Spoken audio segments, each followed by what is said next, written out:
Hours after, 12 Thai boys and their football coach were found alive in a Thai cave. Rescue efforts are still underway in Thailand. But first, take a look at what happened when the first time the rescue drivers made a stunning discovery. Yeah, best you can. Thank you. Hello, thank you. How many of you? 13. Yeah, 13. Brilliant. Yeah, yeah.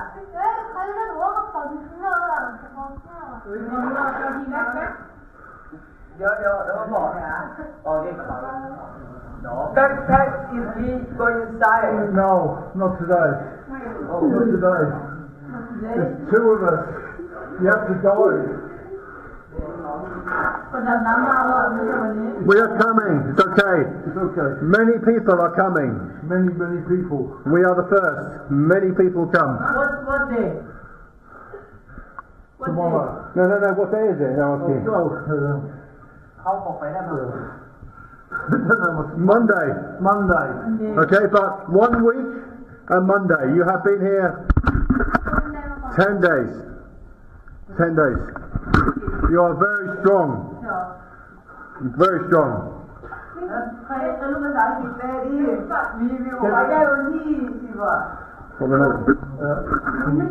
We just go up.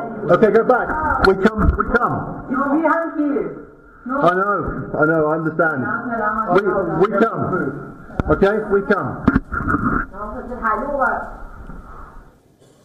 But the ordeal is not over. The teenagers were found in an underground chamber 4 kilometers deep inside the cave. The military says that the boys may have to wait for months to be extracted from the cave due to heavy flooding during the rainy season.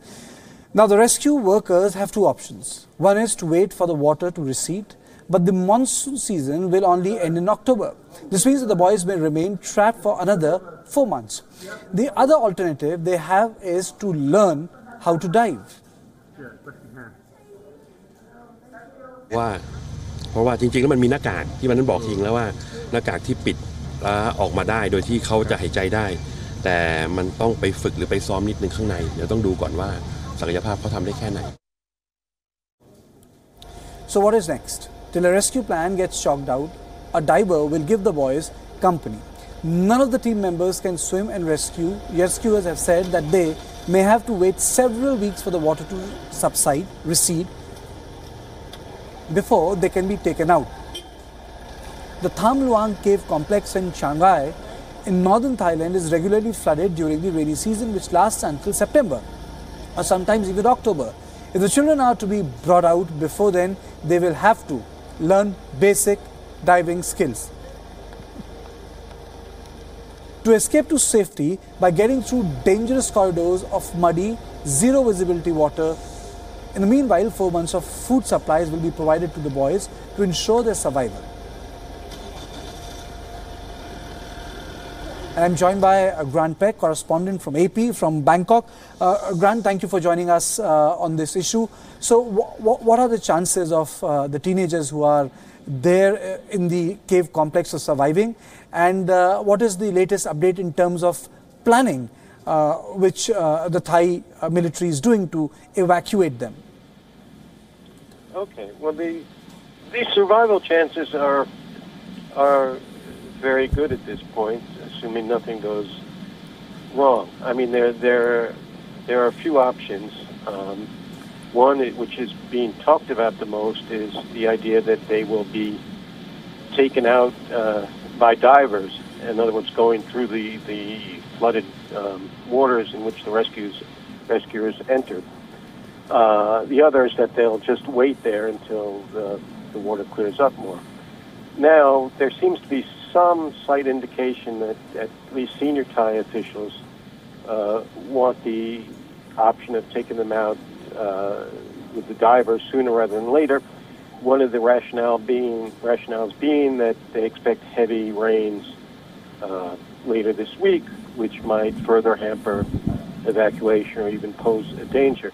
On the other hand, experienced cave rescue people and cave diving people really think that's a last resort. These are kids. I don't even know if they can swim, frankly.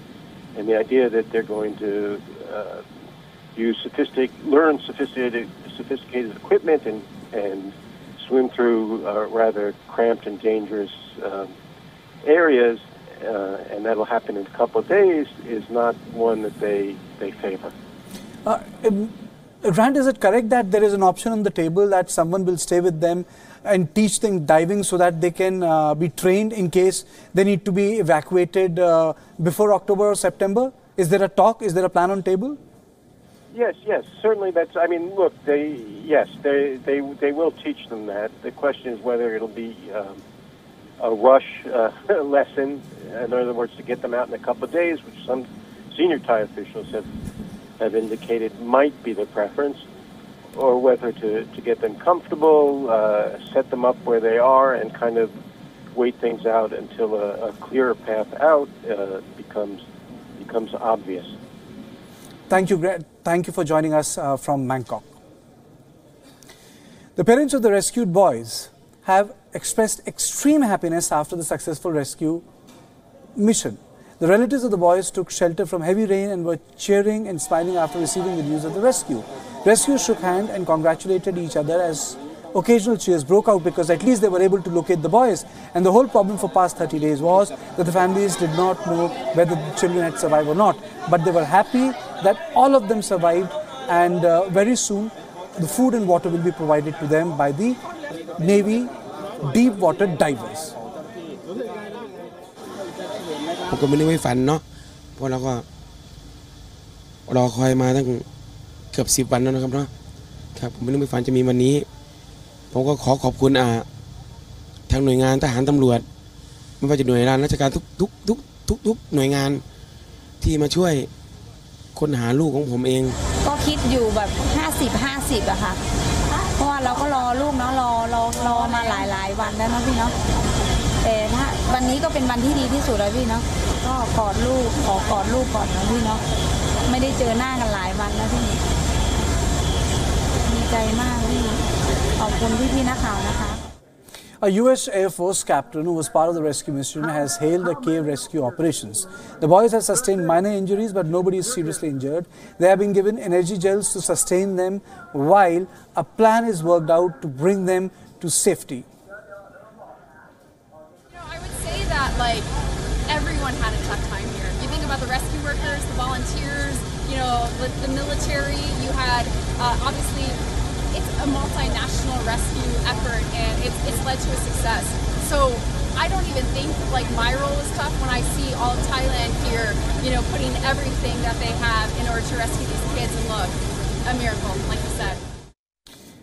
The 12 boys are members of the MUPA, the Wild Boar football team. Their 25-year-old assistant coach is known to have occasionally taken them out on-day trips. When the team entered the cave, the weather was completely clear. They wandered deeper and deeper into the cave, past signs warning hikers to stay out during the rainy season. That was just about to begin. Then the rain started pounding hard and trapping the team inside a national park. Ranger later noticed the bikes chained up after the park closed. This was when the search and rescue efforts started.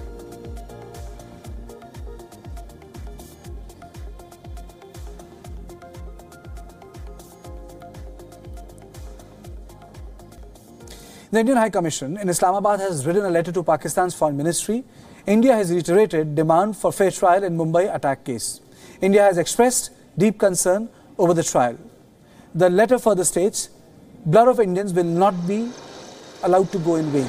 Moreover, India says it is ready to cooperate with the recording of statements of witnesses. India suggests Pakistan can send a judicial committee to interview the witnesses, 27 of them. But why has India written to Pakistan? The letter further states that the purpose is to ensure transparency in the trial.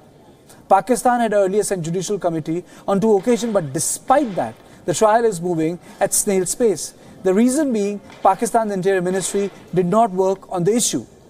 In the past 3 years, there has been no consultation in Pakistan on how to go ahead with the trial. The Interior Ministry of Pakistan has not even written to the Foreign Ministry to help record the statements of Indian witnesses. Zaikur Rahman Lakhvi of Lashkar-e-Taiba will be easily acquitted if the trial continues to be sabotaged in this manner. The court in Pakistan has given time till July 5th to the Interior Ministry to submit a detailed report on 27 Indian witnesses.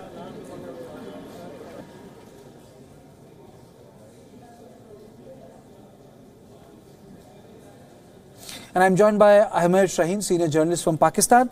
Mr. Shaheen, I would like to know what is the reticence in cross-examining the 27 witnesses? Why hasn't that process moved forward?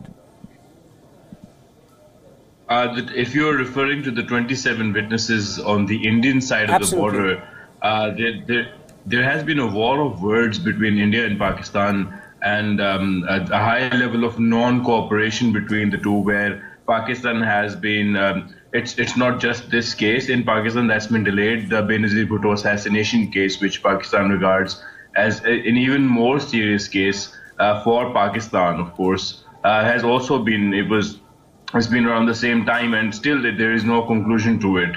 So the cases historically have been slow in Pakistan. The murder of Zulfikar Ali Bhutto, the former prime minister, he was judicially murdered. That case, the review for that is still pending in Pakistan as well. So it's not a new thing that a case in Pakistani judiciary has been delayed.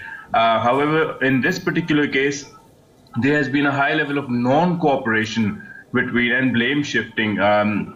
Pakistan has always maintained that it's not their fault, and as if Pakistan does not delay its cases. But India has also maintained that India does not need to provide any material evidence till now. And also, Mr. Shaheen, is it also because of the fact that the deep state or the ISI has mainstreamed Hafiz Saeed, and they're trying to provide him political legitimacy, though his party has not been given sanction from the Election Commission in Pakistan. But he's fielding candidates, his own candidates from various other political outfits. Is it because of that? I think there was a bit of a technical problem with our guest because of the connection. But moving forward in the bulletin, former Prime Minister of Pakistan, Nawaz Sharif, has warned of pre-poll rigging in the country. And in context of the upcoming election, his statement was made. The former chief of the PMLN, who is currently in London, where his ailing wife is undergoing medical treatment, said that he was aware of attempts to rig polls in Pakistan. Sharif said that rigging is a dangerous activity and people involved in it are being unfair to Pakistan. Sharif also alleged that the several PMLN candidates were bribed to shift to his rival party, Imran Khan-led Pakistan Tehreek-e-Insaf. Pakistan में एक pre poll धांधली का जो एक सिलसिला चल पड़ा है, ये बहुत ख़तरनाक खेल है, और जो भी इस ख़तरनाक खेल को खेल रहे हैं वो पाकिस्तान के साथ ज़्यादती कर रहे हैं। और अगर कोई ये समझता है कि इसके ज़रिए से वो पाकिस्तान की सियासत को मरोड़ देंगे और उसको किसी और धारे की तरफ ले जाएंगे, तो ये खाम ख्याली है। ऐसा ना उनको सोचना चाहिए और ना ऐसा काम करना चाहिए। और ये जहाँ जहाँ भी हुआ है, इंक्लूडिंग पाकिस्तान, इसके बड़े घिनौने नताइज आए। और हमने वो सब चीज़ें भी नोट की हुई हैं जो अभी कुछ अर्सा पहले से लेके आज तक जो होती रही हैं। जैसे कि हमारे लोगों को ये भी कहा गया कि आपने असेंबली में जाके नवाज शरीफ के हक़ में वोट नहीं देना। ये भी कहा गया कि आप पार्टी छोड़ दें। पार्टी बहुत सारे लोगों से बदलवाई भी गई और उनको कहा कि आप मुस्लिम लीग छोड़ के आप आ जाएं, इस पर पीटीआई में आ जाएं। Nawaz Sharif said that he plans to return to Pakistan to fulfill his responsibility and is only waiting for his wife's health to improve.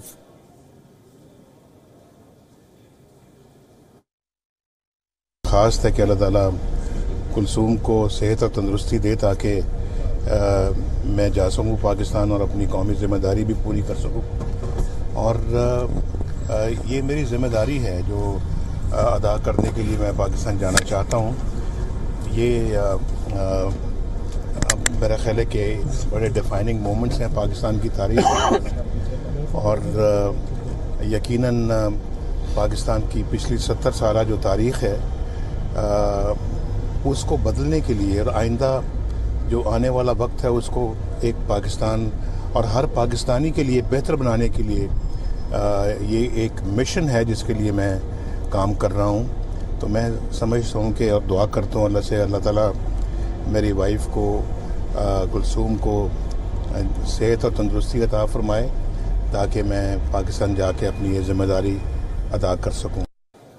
The tragic news coming in from Nepal. The Indian embassy in Nepal has said that the 2 Indian pilgrims undertaking the Kailash Mansarovar Yatra have died. Over 1,500 Indian pilgrims undertaking this pilgrimage have been stranded in Nepal due to heavy rains and bad weather. The Indian embassy in Kathmandu is closely monitoring the situation, and its representatives in Nepalganj and Simikot are in touch with the pilgrims. The embassy is exploring alternative routes to evacuate the pilgrims. The cold and wet weather conditions, however, are proving to be deterrent in immediate evacuation. The Indian government has requested the government of Nepal for army helicopters to evacuate the stranded Indians. Indian Foreign Minister Sushma Swaraj tweeted, and I quote, "In Simikot, a health checkup has been done on all elderly pilgrims. They are being provided required medical help. In Hilsa, we have requested police authorities for necessary assistance," unquote. In an exclusive coverage on WION on the Nepal pilgrim issue, Nepal government has assured all help to the stranded Mansarovar pilgrims. Bharat Kumar, charge d'affaires of Nepal embassy in India, told WION that 11 helicopters were under operation to rescue them.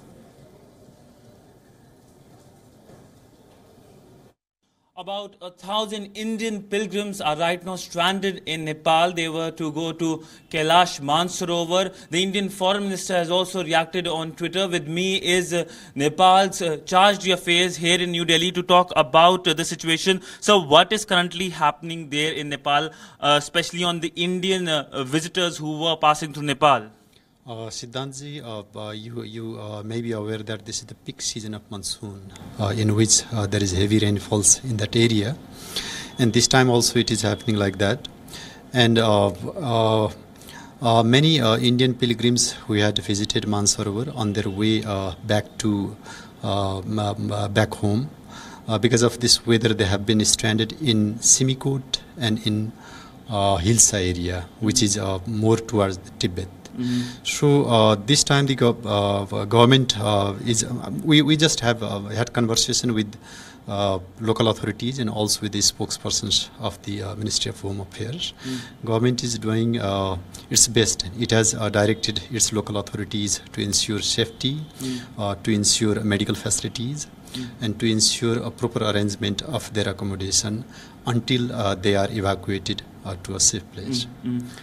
So you just said that you talked to the Home Minister and you will be providing medical facilities also and places they can stay. But what are the other things Nepal government is officially doing so that these stranded pilgrims do not face any kind of problem right now because of the inclement weather? Okay, in fact, the pilgrims have been stranded in two places in Nepal.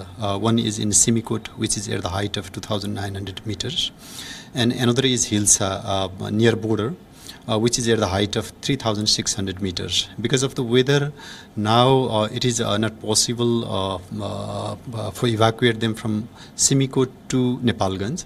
But what we are doing, we are operating 11 helicopters, small sized helicopters, and the pilgrims, those who have been stranded in Hilsa, they are being evacuated to Simikot. Simikot is a district headquarters and there are better facilities.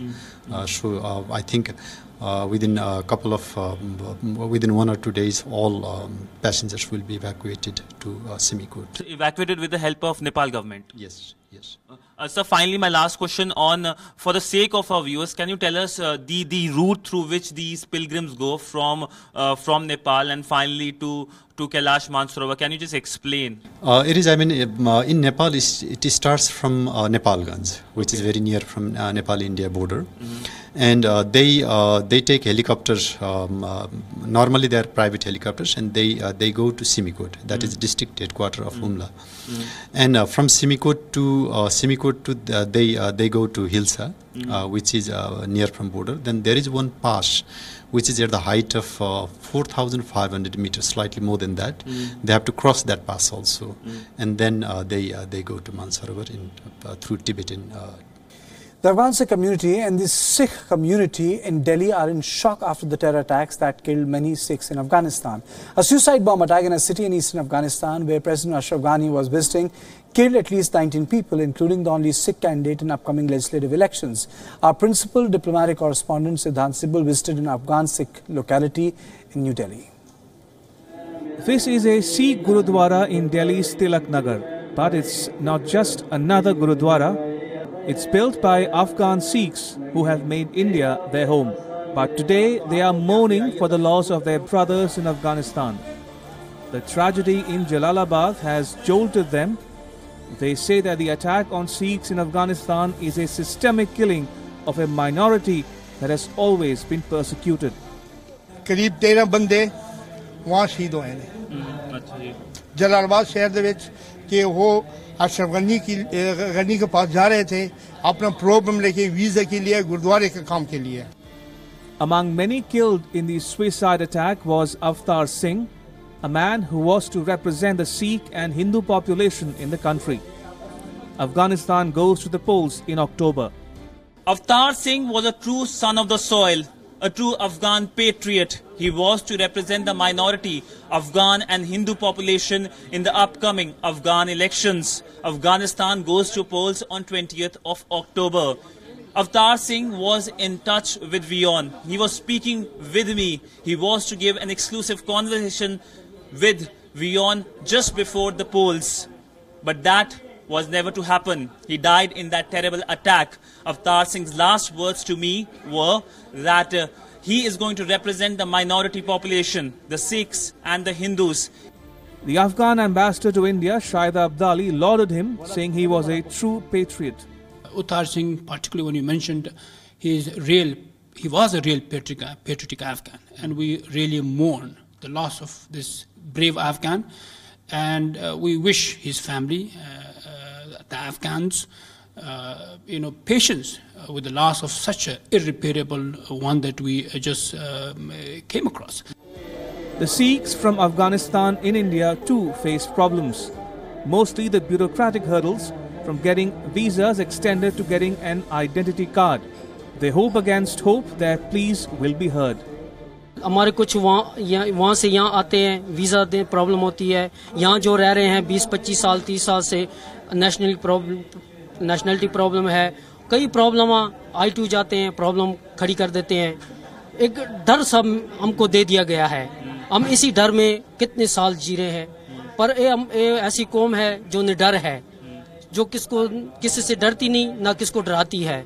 पर हमारे साथ ऐसा बेबसलूक हो रहा है. Sikhs and Hindus have been driven out of many areas by heavy fighting in Afghanistan.